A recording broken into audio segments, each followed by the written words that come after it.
who's heard of a SAFT? I'm sure, come on, don't be shy. Everyone has, pretty much. It's simple agreement for future tokens. And who's heard of the Howey test or the Howey case? Now, just take a moment and think how bizarre that is. I'll talk about it. That's a US Supreme Court case from 1946, and we're in Bucharest in 2017 talking about a case from the US from ages ago. It's bizarre. I never thought that was going to happen when I was in law school. So I'm just going to dive right into it. Okay, disclaimer, I'm a lawyer, but I'm not your lawyer. That's all you need to know. But I'm friendly. Don't panic. I won't lie to you.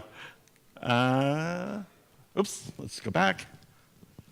Okay, I gave this presentation in Gibraltar at the last d10e and got a tidal wave of responses, and I was wondering whether to do a new subject for this one, but the SEC did me a favor, which is they came out on December 11th, as in just a few days ago, with a agreed upon cease and desist order with this company called Munchie. Who's heard of this, Munchie? This just came out, yeah. And everyone on Facebook and LinkedIn is trying to put forth their opinions about what it means, and no one actually read the order or the background documents.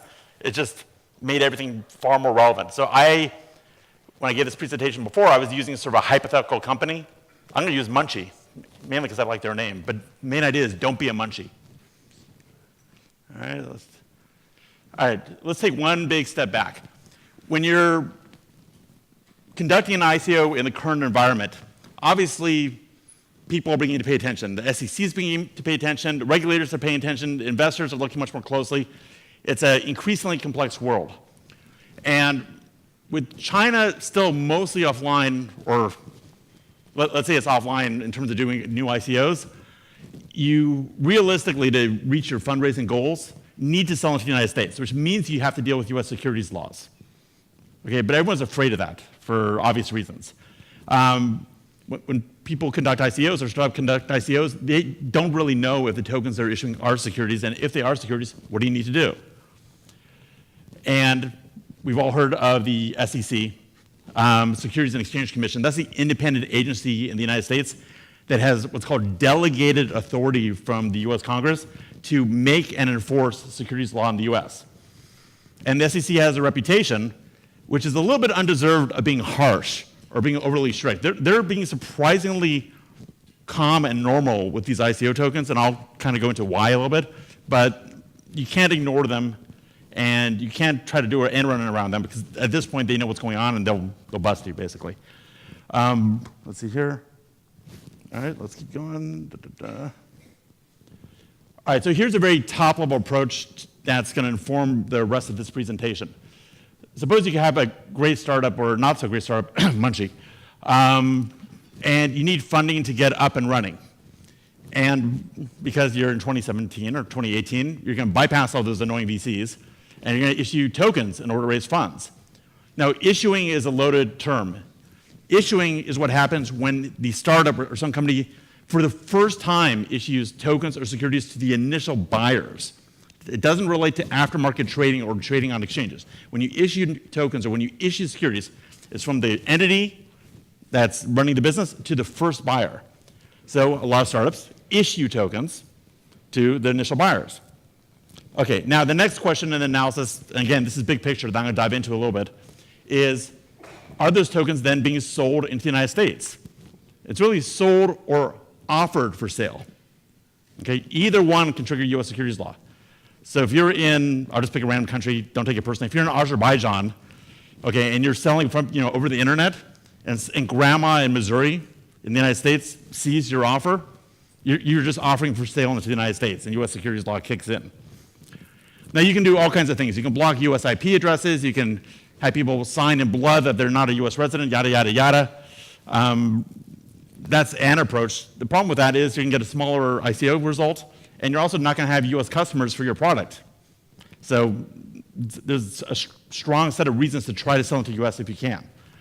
Okay, do you need funding? Are you going to do an ICO to raise funds? Are you going to sell in the US? The next question is, are these tokens that you're selling securities? Do they qualify as securities under US law? And that is the Howey test that I'll go into in a moment.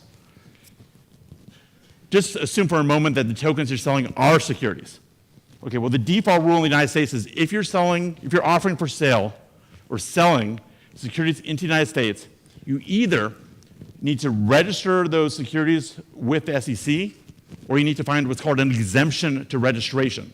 That's the famous Reg D or Reg A. And who's heard of Reg D and Reg A? You know, it's amazing.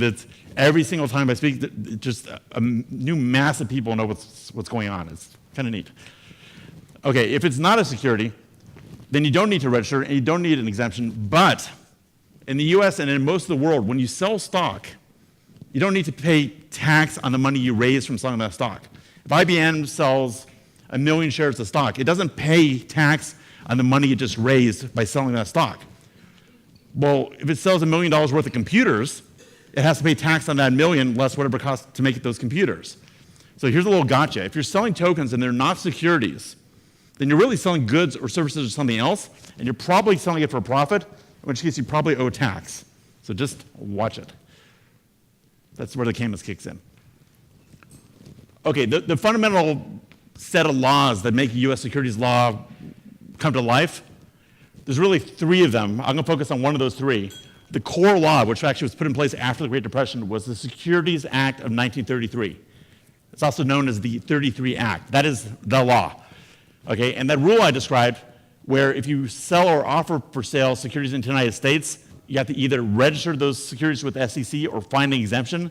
That's in the 33 Act. That's where that comes from. Okay, and like I mentioned, if you're selling over the internet, you're basically selling into the United States.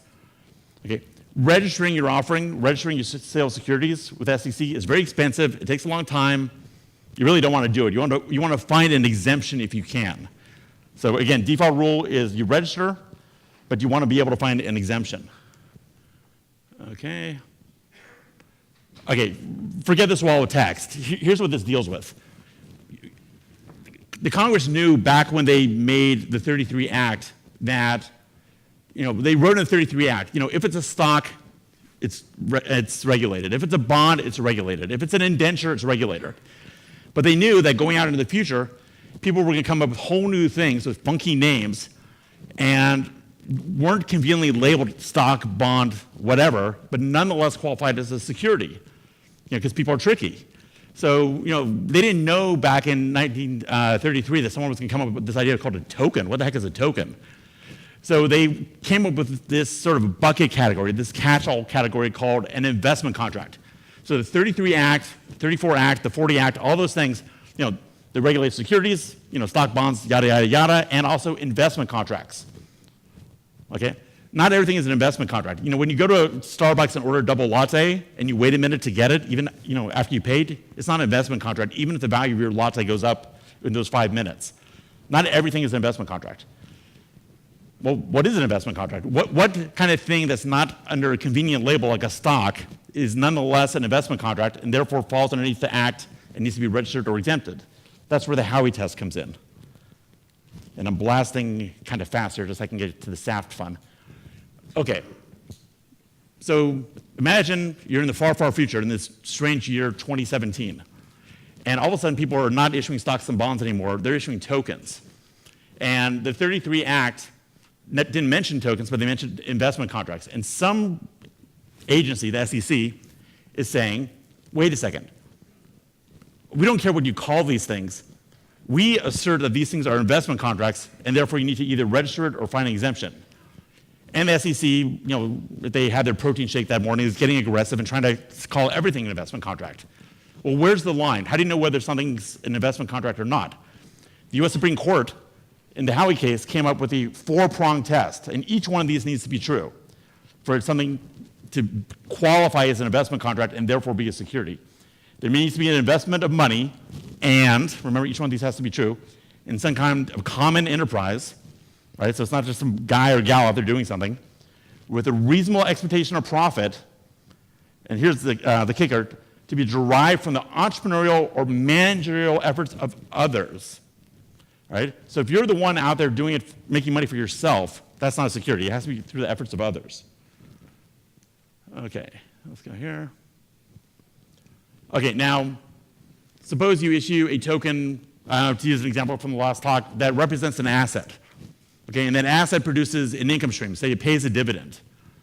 Well, that's pretty clear it's a security. You can call it a token, in real life it's a security. It's some kind of corporate interest, some kind of corporate economic interest that's producing a benefit, and the clock is ticking down. Well, that's clearly a security. You need to register it or find an exemption. Okay, and I just keep blasting here. Now, and if something fails any prong of the Howey test, for example, it's not a common enterprise, or there's no expectation of profit, or there's not an investment of money, any one of those, then the default rules, it's not a security, you don't need to register it. Now, here's where life got interesting. This is the law firm, the Cooley law firm's position. And this is where Munchie fell afoul. What Cooley says, and the world and the SEC seems to agree with him now, is that suppose you're an ICO and you're issuing a token, and that token does not qualify as a security underneath the Howey test. Well, theoretically, you shouldn't have to register it with the SEC, nor should you have to find an exemption. Here's where Munchie messed up, and here's where a lot of companies are messing up. If you're trying to raise money in order to build a platform or a product, and you take money from buyers or investors, and you use that money to build the platform, and when the people initially invest, you're giving them tokens, for the time period between when the tokens are issued and those tokens actually becoming functional, they're a security, even if they stop being a security later. So just to use an example, if you want to build a video arcade, and you 1 year before it opened, said basically, send me all your Bitcoin, send me all your Ethereum, I'm gonna give you some tokens, and these tokens will work in the video games in my video arcade, and I'm gonna sell them to you for 1% of what they'll normally cost. And then a year later, you take all those funds, you build a video arcade, and the people can take those tokens and sell them for full price in the market. Well, it's true. When they play the video games, it's not a security, they're just playing the video games. But for the period between when you took the investor money and the tokens became functional, there's securities. So what Cooley said is don't issue tokens before your platform is built. Instead, create this thing called a SAFT, a simple agreement for future tokens. Limit your investors so that they're qualified or accredited. Have them give you money. Have this piece of paperwork called a SAFT. Promise them delivery of the tokens in the future once the network is functional. And then, once the network is functional, you can convert those SAFTs into tokens. Those tokens are utilities, they're not securities, and you're safe. What Munchie did and how they got busted, okay, it's so funny. I read their white paper, which they took offline. They took everything offline, but I found it. I read their white paper. They said, we've analyzed our token. It's not a security. We're safe.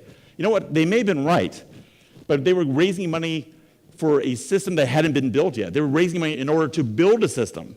So even if the token would have eventually not been a security, during that initial period, it would have been a security. So the SEC, God bless them, actually called them up and said, you're about to violate the law. Okay, if you do this, you're committing securities fraud. Stop your sale, okay, and sign this order. And Munchie, in their wisdom, stopped. They pulled the sale. If you go to the Munchie ICO website, it's down. There's no DNS record now. White paper's offline. The one-pager, which I was able to find, has the attorney's picture on there. That's offline now, too. Poor lady. Poor lady. Thereby for the grace of God go all of us. But, and just like with the DAO, actually, the SEC did not press charges. They didn't bring a criminal case, but they're watching. And what the SEC just did with Munchie is they validated the SAFT concept. They validated the idea that before a network is functional, before the platform is functional, you must not issue tokens to the general public in order to raise funds to build it. You can only issue SAFTs to what's known as accredited investors under an appropriate exemption. And I am blasting here. A good case of it being done right is Filecoin, which was mentioned during the last talk. All these documents are online. If you look at the Filecoin SAFT, private placement memorandum, tokenomics, they did it right. This is the last slide. I'm just going to wrap this up. So if you want to do this all right, what I suggest is you have your main project website. And then you have another website dedicated to your ICO sale. It should not be your main project site. And that ICO sale website should have 2 subsites, one for the US, one for everyone else. Okay? And if you're going to sell abroad to everyone else, maybe that's okay. You do that through the broad website and you block IPs and all that other good stuff. But for the US-facing site, you direct them to CoinList or SAFLaunch or one of these other platforms where they prove that they're accredited, where they go through a certain amount of vetting, and you comply with one of the exemptions to the registration requirement. And that's all I can do in 15 minutes, and I think we're going to end on a high note. So thank you very much.